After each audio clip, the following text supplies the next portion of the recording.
The National Unity Platform denies allegations against facilitation of its president, Robert Chagulanyi Sentamu alias Bobi Wine. And we have the details. I'm Douglas K. Segawa. Let us have the news in detail. Douglas K. Segawa, and this is UMCAT News in depth. Now delving into the headlines, no denies allegations. Bobi Wine's monthly salary revealed as facilitation allowance. A lot of friction has really been going on in the National Unity Platform, and many members wish to deal with. Let us have a look at the details. In the recent news, the National Unity Platform, Uganda's main opposition party, has addressed speculations surrounding the monthly salary of its president, Robert Chagulanyi Sentamu, commonly known as Bobi Wine. Amid its claims circulating on social media alleging a monthly salary of 100 million Ugandan shillings for Bobi Wine, NUP Secretary General David Lewis Rubongaya debunked this asset as false and misleading. He says Honorable Chagulanyi does not even receive 100 million per month. In fact, he gets as facilitation allowance for his work is lower than what he earned as Member of Parliament. While Rubongaya did not disclose the exact money of Bobi Wine's facilitation allowance, he emphasized that it wasn't as substantial as rumored figure. Bobi Wine, who served as Chadondo, is Member of Parliament from 2017 to 2021. He has been addressing and receiving support from NUP since his tenure in Parliament.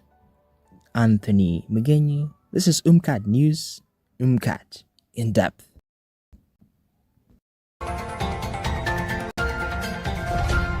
Thank you, Anthony Mugenyi, for that report. Now delving into money matters, MTN launches 1 trillion Ugandan shilling business loan initiative for mobile money users to empower small, medium enterprises. Let's have a look at the details. In a bold move to support entrepreneurship and economic growth, MTN, a leading telecommunications company, announces plan to provide business loans totaling to 1 trillion Ugandan shillings to mobile money users. This initiative underscores MTN's commitment to fostering financial inclusion and empowering small and medium-sized enterprises, SMEs, aiming to offer accessible credit facilities to mobile money subscribers seeking financial assistance business ventures. Leveraging the extensive reach of mobile money services, MTN aims to tap into vast customer base and contribute to the development of local business ecosystem. Recognizing the pivotal role of MECs in driving growth, MTN aims to provide them with necessary financial resources to flourish. To simplify the loan application progress, MTN plans to utilize its customer data for eligibility assessments and assignments, ensuring faster approvals and efficient fund disbursement.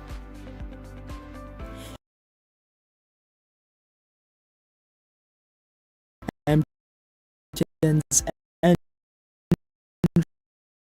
into the business lending space is expected to revolutionize the entrepreneurial landscape, providing them with much needed support to SMEs for expansion, equipment purchase, and job creation.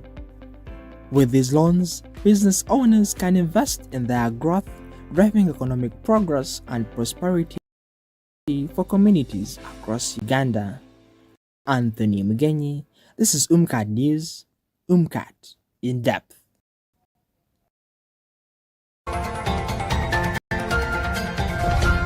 And power today, this episode belongs to Brian Centers, a renowned producer and a renowned alumni of UMCAT. Now, Brian Centers is a producer and actually has shot many videos for many actually celebrities. Now we bring a one-on-one that Brian actually tells us his story from UMCAT and where he is now. Let us have a look at the details.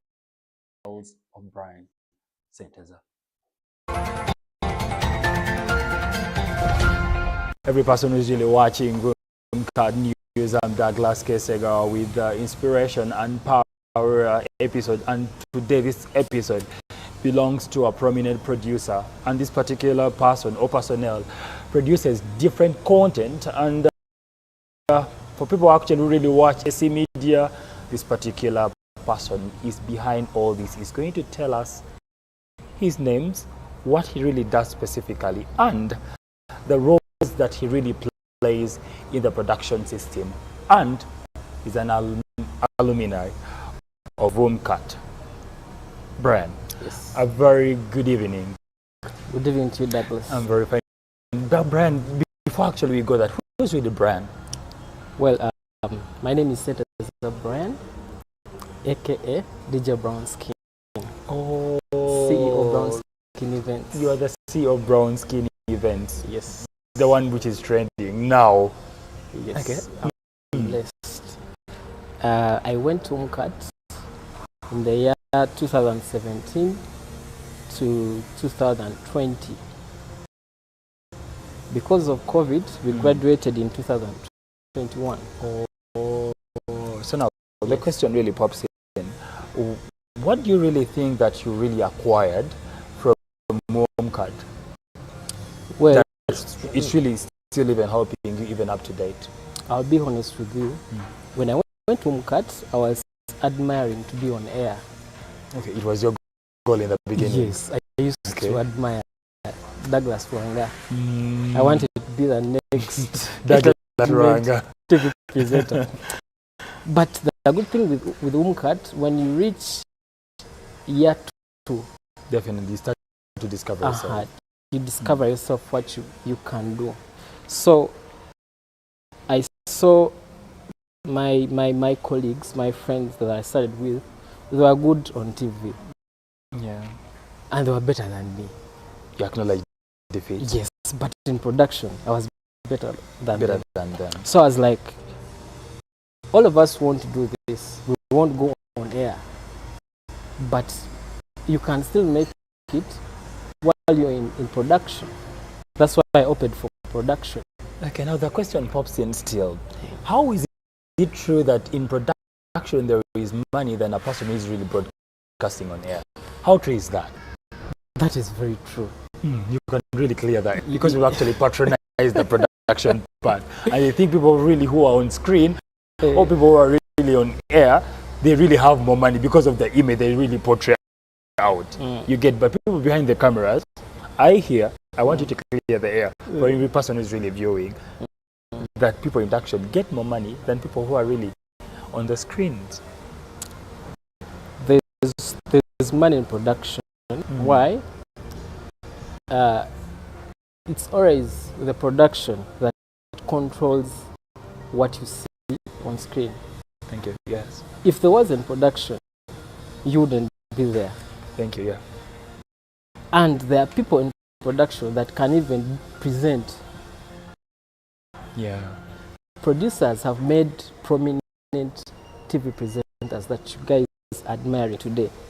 Producers themselves, those people you don't know, they have made those people. We people in the production, we know that it doesn't start with you being on the screen. I can do what you do, but still, our journalists today, they can't do what producers do. Now the question comes in. Yes. Do you think that producers are really appreciated enough in this particular generation or in the media docket as we are into it? Yes, they appreciate it. It depends where you're working. Producers are paid good money depending on where you're working. But you know, with our media today, there are limited jobs. I don't think that we have over 200 TV stations. Yeah, definitely. There are a few. So we are so many compared to the jobs that are available. So it depends where you're working. But producers are very, very, very much appreciated depending on the work you produce. You have to be good at what you're doing. Okay, now, still, we are into the technology docket in this particular era of social media, and technology is advancing. Has the technology impacted negatively or positively in your careers as you people in the production docket? We appreciate technology. Technology, it is what moves the day-to-day's life. It moves what we see, what we do. So it has impacted positively. The percentage is high, positive, compared to the negativity. Because I hear that the AI, the artificial intelligence, is really taking away your roles as producers now. Well, because every person can really use it. Well, but we are still in Uganda. Man. We are still in Uganda. We are a third world country. Yeah, those things are happening. Into the first class. Yes, thank you. So, for now, we are still opting for the technology that we know. You embrace. Yes. Camera, you have to be there to operate it. The settings, the what. But what I appreciate about technology, it has helped young journalists to be themselves. Okay. You do not need a TV station right now to start practicing your journalism career. There's YouTube. Definitely. There's TikTok. Smartphones have come that have good pictures. You can start doing your thing while you're being spotted. Yeah? A lot of journalists, people that I know, for example, AC Media, she's earning from YouTube. Even other big prominent YouTubers are there. Yes, they are there. Brian Murondo, Saimo Kasuku, those people that have transformed, you know. So, technology is good. So I want us actually to look into this particular lens. Do you think that the social media and the mainstream, they are really colliding, or they are having, a friction? Yes, where does it really put the mainstream? Because social media is really taking over. I won't lie you, mainstream, it is still big. Okay. Mainstream, it is still big. We have a section of people that still believe that when you appear on TV, you are bigger than the person who is doing yes, social you command media. masses. We still have that mentality. Yeah, is it really wrong or right? It is right, because I mean, that is where we came from. But for social media, some people are using it for the bad things. Okay. The intentions are wrong. The intentions are wrong. It is not regulated.